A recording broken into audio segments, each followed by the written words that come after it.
کہ سنا ہے پاکستان کے ہندوستان کے مسلمان جوان مایوس ہو گئے. کہنے لگا نہ مایوس ہونا، نکل کے صحرا سے، جس نے روما کی سلطنت کو الٹ دیا تھا، نکل کے صحرا سے.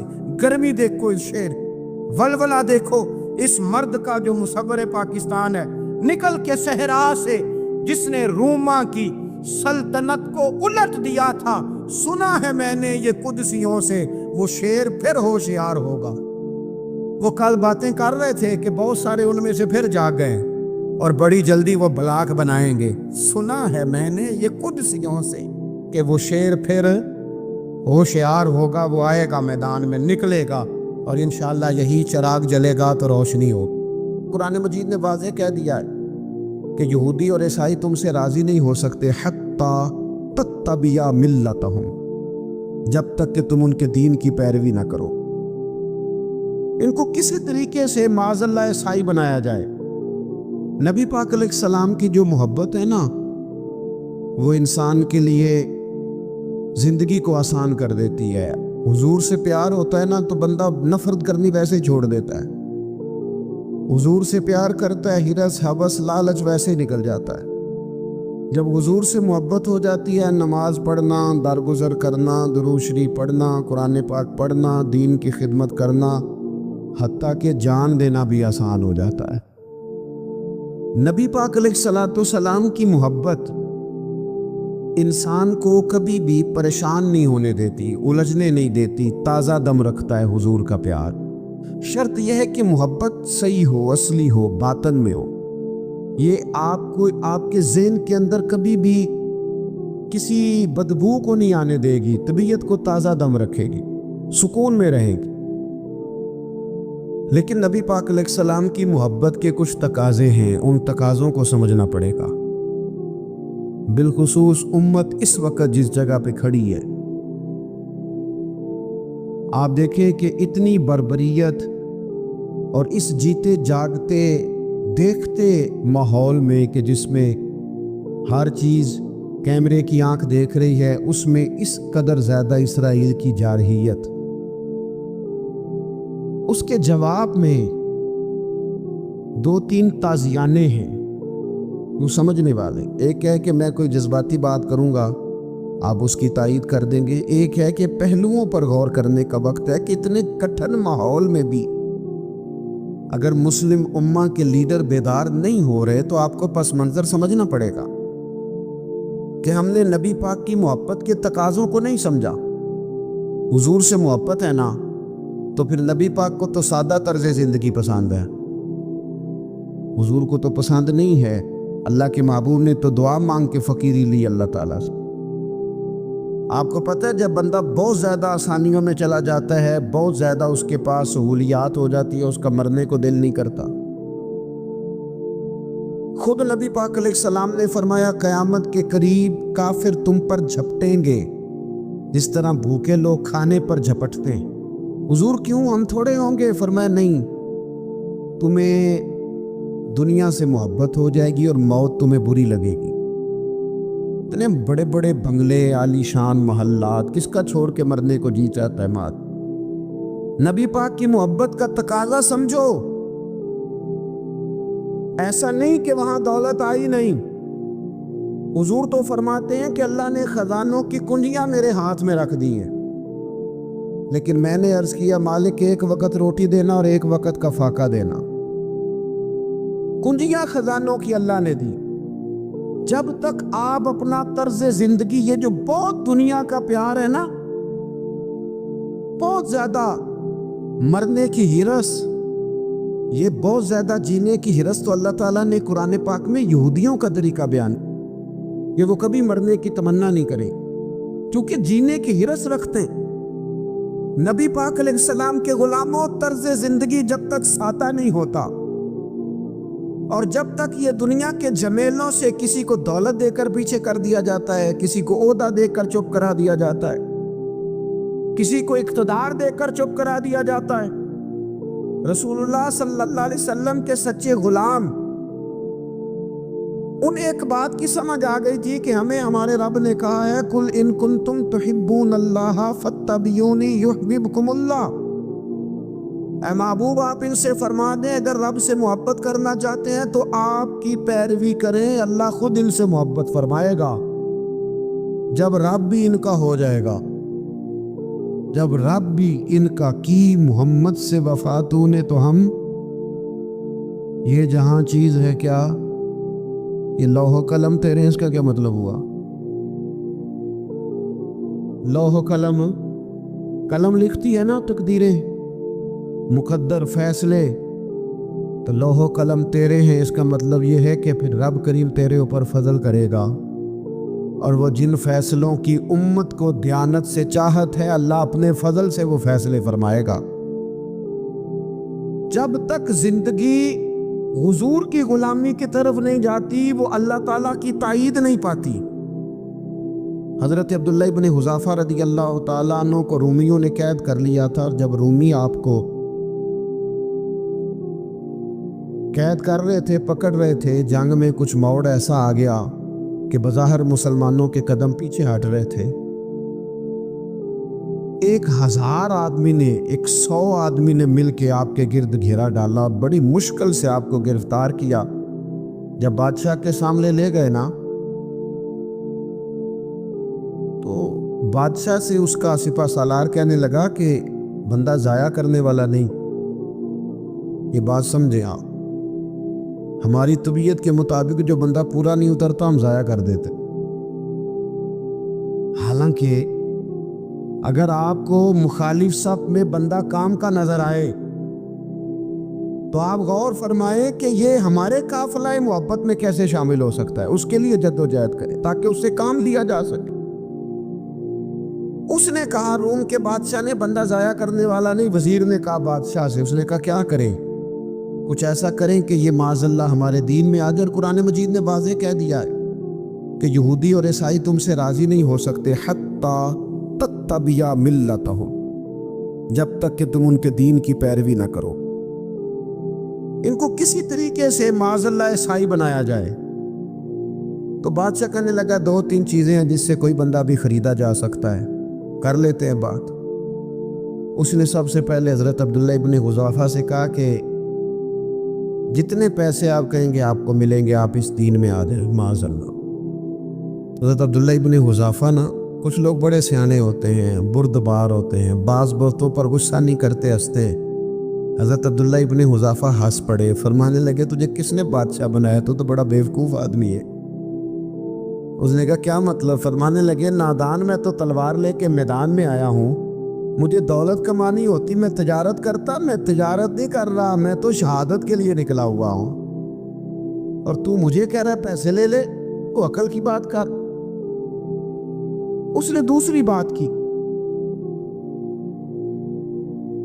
اس نے کہا کہ میں بادشاہ ہوں، میرے نیچے جتنے بھی عہدے ہیں، وزیر، مشیر، وزیر خزانہ، جو آپ عہدہ کہیں گے آپ کو دے دیا جائے گا، آپ اس طرف آ جائیں۔ تو حضرت عبداللہ ابن حذافہ کہنے لگے پھر کہتا ہوں تو بڑا نادان ہے۔ فرمانے لگے میں حضور کا صحابی ہوں، اور صحابی ہونے سے بڑا عہدہ دنیا میں ہے ہی کوئی نہیں۔ صحابہ وہ صحابہ جن کی ہر صبح عید ہوتی تھی، خدا کا قرب حاصل تھا، نبی کی دید ہوتی تھی۔ کہا تو مجھے لالچ دے رہا ہے۔ اب انہوں نے ایک نئی چال چلی، وزیر کہنے لگا کہ میں ایک اور طرح سے معاذ اللہ کوشش کرتا ہوں پگھلا دینے۔ آپ اندر کمرے میں قید تھے تو وہاں ایک خاتون کو بنا سوار کر بھیج دیے گا۔ دوستو یاد رکھنا، تگڑا اور مضبوط جوان پتہ کون ہوتا ہے؟ جس کی نظریں پوری طرح اس کے کنٹرول میں ہوں، یہ علامت جوانی ہے۔ جس آدمی کا پوری طرح، 2 لوگ دنیا میں کبھی کوئی کارنامہ سر انجام نہیں دے سکتے، ایک جو حرام کھاتا ہو، ایک جس کی نظر ناپاک۔ محمد بن قاسم جب یہاں آئے تھے نا تو ایک دن بڑے پریشان تھے، تو ایک بزرگ کہنے لگے آپ کیوں پریشان ہیں؟ کہنے لگے راجہ دہر سے مقابلہ ہے، اور ہماری فوج تو سندھ کے رستے بھی نہیں جانتی، زبان بھی نہیں جانتی، لڑیں گے کیسے؟ 2-4 دن کے بعد ان بزرگوں کی دوبارہ محمد بن قاسم سے ملاقات ہوئی تو بڑے خوش تھے۔ کہا اب آپ کیوں خوش ہیں؟ کہنے لگے وہ میرا مقابلہ نہیں کر سکتا، میں نے تحقیق کر۔ کہا کیوں؟ کہنے لگے نظر کا گندہ ہے، اور جو نظر کے گندے ہوتے ہیں وہ میدانوں میں ٹھہرا نہیں کرتے۔ میدان کے لیے نکلنے کے لیے پاک جوانی کی ضرورت ہوتی، تطہیر مزاج ہونا ضروری ہوتا ہے، پاکیزہ افکار اور سچی اور سچی ستھری سوچوں کا ہونا ضروری ہوتا ہے۔ اس لیے فرمایا کہ میرا مقابلہ نہیں کر سکتا۔ حضرت عبداللہ ابن حذافہ کمرے میں تھے، وزیر کی بیٹی اندر سجی سنوری پہنچ گئی، جیسے ہی آپ نے اس کفر کی چال کو دیکھا تو تیمم کر کے نفل شروع۔ وہ ساری رات بیٹھی رہی، رب کا بندہ ساری رات عبادت کرتا رہا۔ عبادت بڑا سہارا ہے، مصلی بڑا سہارا ہے اللہ کے بندوں۔ صبح دروازہ کھولا، وزیر نے اپنی بچی سے پوچھنا چاہتا تھا رزلٹ کیا نکلا، تو کہنے لگی پیچھے ہٹ جا، اب تیرا میرا تعلق کوئی نہیں، میں نے نبی پاک کا کلمہ پڑھ لیا۔ اس نے کہا میں نے بھی زمانہ دیکھا ہے، پر یہ کیا لوگ ہیں، کستوری کے بنے ہوئے، سندل سے دھلے ہوئے، کہ میں ساری رات کمرے میں رہی اور 100 اور 1000 آدمی جس جوان کا مقابلہ نہ کر سکے، اتنا طاقتور جوان کمرے میں رہا اور اسے نظر اٹھا کے نہ دیکھا۔ او کچا رنگ للاری والا جڑا چڑھدا تے لیندا رہندا ہے، اے عشق تیرے دا رنگ محمد چڑھیا پھر نہیں لیندا۔ میں کہا ایک دفعہ نظر اٹھا کے نہیں دیکھا، کمال ہو گئی۔ اتنے بڑے لوگ، اتنی بڑی سعادت مندی، فیروز بختی، معاملہ فہمی ہاتھ ہو گئی۔ اللہ اکبر۔ دوستو، بادشاہ جب پوری طرح ہار گیا نا، اسے کا مار دو۔ تیل گرم کیا ایک کڑاہی میں، اور جب آپ کو اس میں ڈالنے لگے تو آپ کی آنکھوں میں آنسو آ گئے۔ بادشاہ کا خیال ہوا شاید نرم ہو گئے ہیں، کہنے لگا روئے کیوں؟ فرمانے لگے سوچتا ہوں جان ہی ایک ہے، کتنا مزہ ہے اس کی راہ میں جان دینے، کتنی لذت ہے اس کے نام پر مرنے میں، کتنا لطف ہے جے تو چڑھیا اٹھے دار بھی نہیں، تے جے تو وکیا عشق بازار بھی نہیں، تے ایڈا سستا سودا پیار بھی نہیں، تے ایڈا سستا لبدا یار بھی نہیں۔ کئی جنگل گانے پیندے نی، کئی دوزخ لنگنے پیندے نی، جے وہ اس ملوں بھی مل جاوے، ایدوں سستا ہور بپار بھی نہیں۔ تے کچھ سمجھ نہ آوے لوکاں نوں وہ کادے نال شہید کرے، ٹٹھی یار دے ہاتھ تلوار بھی نہیں، پر او دا خالی جاندا وار بھی نہیں۔ کہنے لگے ایک جان ہے نا، وہ دل کرتا ہے ہزاروں ہوتی تو ایک ایک کر کے محبوب کے نام پہ قربان کرتا، جب میرے پاس ہے یہ کروں کیا؟ حضرت عبداللہ ابن حذافہ رضی اللہ تعالیٰ عنہ جب روئے اور بادشاہ نے یہ بات سنی تو بادشاہ اٹھ کے کھڑا ہو گیا، سارے وزیروں مشیروں کو کہنے لگا تم نے کہا تھا نا بندہ ضائع کرنے والا نہیں، یہ بھی ضائع کرنے والا نہیں۔ کہنے لگا میرا ماتھا چومو، تم جیسے لوگوں کو قتل نہیں کرنا چاہیے، آزاد کرنا چاہیے۔ عزیز، اپنی زندگی سے نا یہ بہت زیادہ ہرس، ہوس، طمع، اور یہ کسی بات کی بھی ہو، ہرس صرف پیسوں کی نہیں ہوتی، شہرت کی بھی ہوتی، یہ بیماری انسان کو اقتدار کی بھی ہوتی، تعریف کی بھی بیماری ہوتی، یہ سارے نقص ہوتے ہیں لوگوں، اور معاذ اللہ بعض جبوں کبوں کے اندر بھی ہوتے ہیں، وہاں بھی پنپتے۔ اپنی زندگی جب تک اس سادگی میں نہیں لاؤ گے جو رسول پاک نے عطا فرمائی، جب لوگ آسانیوں میں پوری طرح الجھ گئے تو پھر وہ دور ہوئے اور کفر چڑھ گیا۔ دوسری بات، اللہ کے محبوب صلی اللہ تعالی علیہ وسلم کی محبت ہم سے تقاضا کرتی ہے کہ ہم اس مشن کے لیے کام کریں جس مشن کے لیے رسول پاک نے کام فرمایا۔ ہم سارے کام بڑی مضبوطی سے، سوچ سمجھ کے، تدبر سے، حکمت سے، تقاضوں کو مد نظر رکھتے ہوئے کرتے ہیں سارے کام۔ دین کے کام میں ہمارا مزاج نہیں ہوتا، او ہو جائے گا جی آپ بسم اللہ پڑھیں جی، شروع کریں جی۔ آپ تقاضوں کو سمجھیں، چیزوں کو دبائیں نہیں، چیزوں پر غور کریں۔ کسی کے ذہن کی سطح پر سوال ابھرتا ہے، اس کا تسلی بخش جواب دیں، اپنی زندگی میں دین کے کام کے لیے اپنے آپ کو وقف کرے. اور دین کے کام کے بہت سارے پہلو ہیں. ہزاروں لوگوں کو قرآن پاک ٹھیک پڑھنا نہیں آتا. ہزارہا لوگ ہیں جو قرآن مجید کے مطالب سے آگاہ نہیں ہیں. دین کی بنیادی ضروریات سے لوگ نابلد ہیں. میں آپ کو کس طرح یہ بات سمجھاؤں کہ ہزاروں کی تعداد میں طلاقیں اس لیے ہوتی ہیں کہ مردوں کو طلاق کے مسئلے نہیں آتے. انہیں پتہ نہیں ہے کہ مجھے حقوق زوجین کے معاملے میں کیسے چلنا. ڈھیر سارے گھروں میں تباہی اس لیے ہے کہ تربیت اولاد کا دینی منہج ہمیں نہیں پتا. اپنا حصہ ملائے دین کے کام میں. ایک آدمی کو اگر تو نمازی کرنے میں کامیاب ہو گیا, تیری زندگی بدل گئی.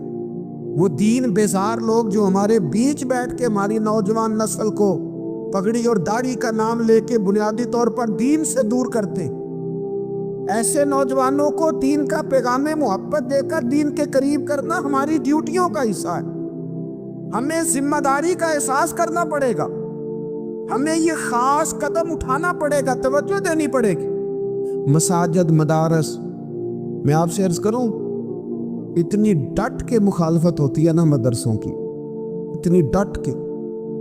میں ادارہ چلاتا ہوں, اس کے چلانے میں جو مشکلات ہیں وہ تو ہم بتا نہیں سکتے آپ کو, اس لیے کہ میری قوم, میرا اس قوم سے تعلق ہے جو نعت خواں امیر کرنا چاہتی, مدرسے نہیں. نقیب خطیب پیدا کرنا چاہتی, شعر و شاعری کی زندگی کو پروان چڑھانا چاہتی. فقط ہمارا ان لوگوں سے تعلق ہے جو لاکھوں کروڑوں روپیہ محافل پہ لگائیں گے, اور قاری صاحب بیچارے اگر مسجد کا کوئی ہونے والا کام کسی وقت بتا دیں گے تو وہ بڑی مشکل آ جائے گی ان کے لیے. یہ کیسے ہو سکتا ہے, آپ نے یہ ڈیوٹی بتا دی. مدارس, اور جتنا اہم رول دین کو پھیلانے میں مدارس اسلامیہ کا ہے, اتنی زبردست. لوگوں کا خیال ہوتا ہے میری طرح کے لوگ شاید کام کرتے ہیں, ڈیوٹی کرتے ہیں. یہ 10-15 لوگ آپ کو نظر آتے ہیں جو آپ کو کہیں میڈیا پر یا ادھر ادھر ڈیوٹی کرتے. مخلص لوگ اپنی جگہ پہ وہ بھی بڑا ہی کام کر رہے ہیں, جو میڈیا پہ آ کے بھی اخلاص سے اور درد دل سے کو دین کی, ان کی بھی کسی بات کی حوصلہ شکنی نہیں. لیکن ہزارہا اساتذہ جو مدارس میں بیٹھ کے پڑھاتے ہیں, جنہوں نے وہ سارے لوگ تیار, آپ سمجھ نہیں سکتے کتنا بڑا کام. حفظ کا استاد جو ہوتا ہے نا, اس کی ڈیوٹی 24 گھنٹے ہوتی فجر سے پہلے, اور اس نے بچوں کو اٹھانا. تنخواہ تو ہم انہیں دینا نہیں نہ چاہتے جی, تنخواہ نہیں دی انہوں نے. ہمیں مولوی امیر نہ ہو جانا. مولوی نو تو سون بھی 7ویں والی رات دے ہے تاکہ کدھر سوان کے عید والے دن پا نہ لوے, کیونکہ 7ویں تو بعد درزی پڑتا ہی کوئی نہیں. کیوں حضرت, ایسے ہی ہے نا, اس وقت تو نہیں نہ لیتا. تو ہم چاہتے ہیں مولوی ہماری مرضی کے ہماری طرح کا سوٹ نہ پہن لے. مدارس کی مضبوطی آپ یہ دیکھ لیں, یہ صلاح الدین ایوبی کا تعلق بھلا کس چیز سے تھا؟ غوث اعظم کے مدرسے سے. حضور غوث اعظم کے مریدوں کی جماعت اس کے ساتھ شامل تھے. کون لوگ تھے جنہوں نے مدارس سے فیض پایا؟ رازی اور غزالی, حضور غوث اعظم, خواجہ اجمیر, یہ سب لوگ مدارس کے لوگ ہیں. کمزوریاں ہیں, غلطیاں ہیں, بہت ساری چیزوں کی اصلاح کی ضرورت ہے, لیکن یہ دین کا بہت بڑا قلعہ ہوتا ہے مدرسہ. لیکن اس کی مخالفت کی جاتی ہے. مجھے بتائیے, اگر مدرسوں میں کمزوریاں ہیں تو کالجوں یونیورسٹیوں میں نہیں ہیں؟ ہم نے کبھی مخالفت کی ہے؟ بند کر دو سارے. لیکن لوگوں کا جب خیال آتا ہے, جب ہمارے ایک صاحب کا وزیر صاحب تھے سر راہ, کسی دعوت میں میری ان سے ملاقات ہو گئی تو انہوں نے کہا مدرسوں کا کردار کیا ہے آج کے ماحول.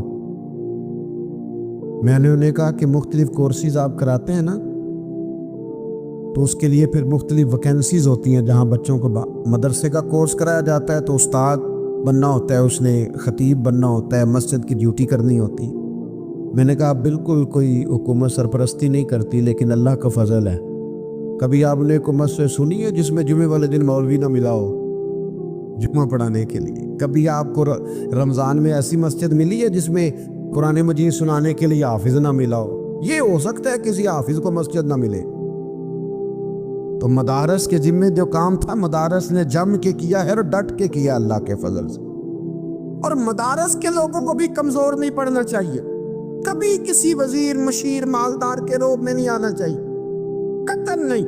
کیوں کہ یہ وہ عظیم لوگ ہیں رسول اللہ صلی اللہ علیہ وسلم کے دین کے غلام کہ ابھی ایک لفظ نہیں پڑھا ہوتا الف با تا سا، پہلے دن گھر سے نکلتے ہیں تو حضور فرماتے ہیں اللہ کے فرشتے ان کے پیروں کے نیچے پر بچھا بھی دیتے ہیں، پہلے دن اتنا بڑا اعزاز ملتا ہے۔ تو حضور کی محبت کا تقاضا ہے، دین کا کوئی کام کیا جائے۔ ایک خاتون مسجد نبوی شریف میں جھاڑو دیتی تھی پر کوئی کام تو کرتی تھی، اور کس مسجد میں؟ جہاں 70,000 فرشتے صبح آتے ہیں 70 شام آتے ہیں، اس مسجد میں وہ خاتون جھاڑو دیتی تھی۔ بخاری ہے، جب ان کا انتقال ہو گیا صحابہ نے سوچا کہ حضور کو تکلیف ہوگی، بغیر بتائے جنازہ پڑھ دیا۔ حضور صبح تشریف لائے، تازی قبر دیکھی، اور محبوب وہ ہیں جو فرش پہ کھڑے ہو کے عرش کی خبریں دیتے ہیں۔ نبی پاک علیہ الصلوۃ والسلام نے فرمایا کہ مجھے اطلاع کیوں نہیں دی اس کے انتقال کی؟ یہ کرم دیکھو، کوئی ڈیوٹی تو کرتی تھی نا یار، پر خلوص سے، پر پیار سے، پر اللہ کو راضی کر دے گا، پر درد دل سے۔ اور دین کی ڈیوٹیاں کرنے والے دوستو سنو، حضور صبح آئے، قبر کو دیکھ کر فرمایا مجھے کیوں نہیں بتایا؟ یا رسول اللہ آپ کو تکلیف دینا مناسب نہ جانا؟ تو قبر پہ کھڑے ہو کے حضور نے فرمایا صف بناؤ، میں دوبارہ جنازہ پڑھاؤں گا، صف بناؤ میں دوبارہ جنازہ پڑھاؤں گا۔ کوئی ڈیوٹی تو۔ تیسرا تقاضا حضور کی محبت کا، سمجھو میں بس بڑی جلدی بات سمیٹنے لگا ہوں، حضور کی امت سے پیار کرو، یہ نبی پاک کی محبت کا تقاضا۔ حضور اس بندے سے بڑے راضی ہوتے ہیں جو حضور کی امت سے پیار کرتا ہے۔